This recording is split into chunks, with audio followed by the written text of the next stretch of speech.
Hello everyone, my name is Ekaterina Thompson, and today we're going to be talking about the sensitivity analysis for our training.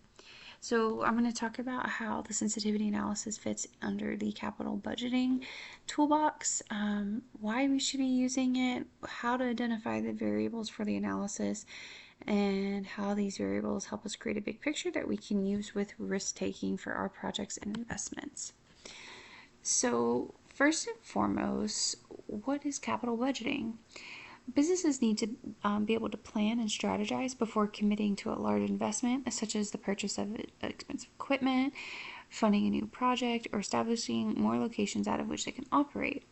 Capital budgeting has so many tools that can help analyze the investment's financial viability, but today we're going to just discuss the sensitivity analysis. So the sensitivity analysis, also known as a what-if analysis, allows businesses to determine the financial outcome of an investment based on variables which can be changed as necessary. So let's say I own a doggy daycare business.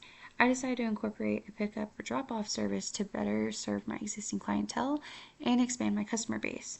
I know that this is going to cost me $70,000 to purchase and modify a vehicle for the service.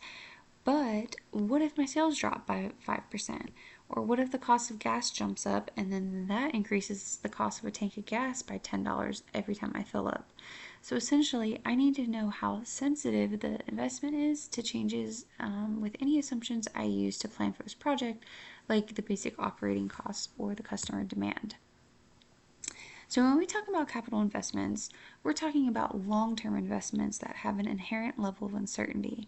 Identifying risk and projecting profit over the next quarter or year is manageable, but planning for the long term becomes difficult because the business can be impacted by so many things, many of which can be planned for and many of which cannot. So inflation rates could change, technology could become obsolete, laws can change the way business operates, and that's just to name a few.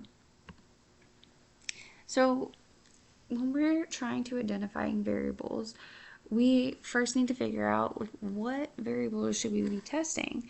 So the first question we need to ask ourselves is, what is our purpose? What is our goal in running this analysis? What are we trying to find out? Carlberg 2018 says that some of the most common assumptions in capital budgeting models are interest rates, operating costs, and inflation. Take inflation, for example.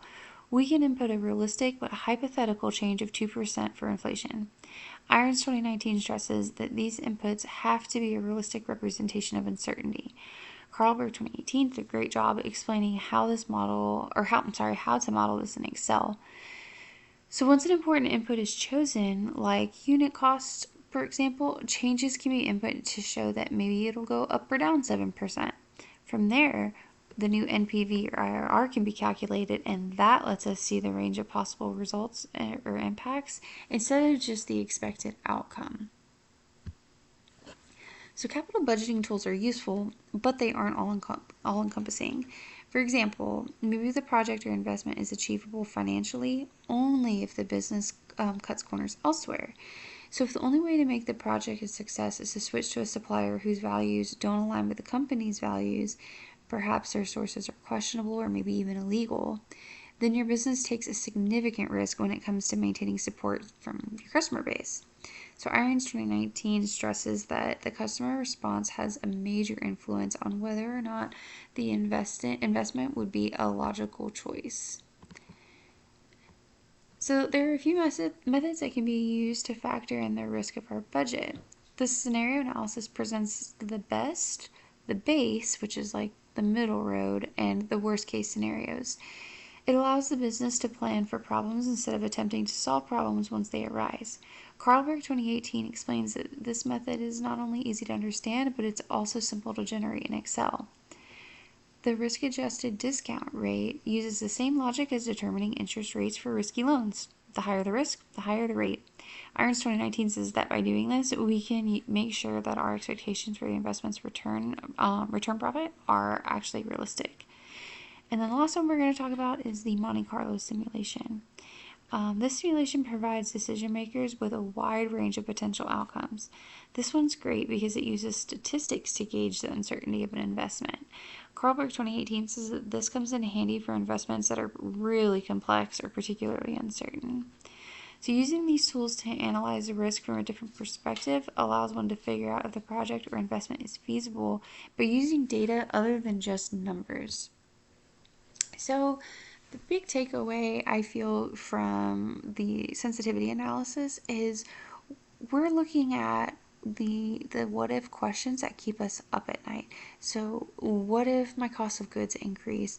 What if customer demand goes down? What if inflation skyrockets? What if this new law is passed that now makes it so much more difficult for me to operate in a reasonable fiscal manner? So running these sensitivity analysis can really help us get a gauge on those things and hopefully let us sleep better at night. Thank you guys for coming to the training today, and I hope that you have a wonderful day.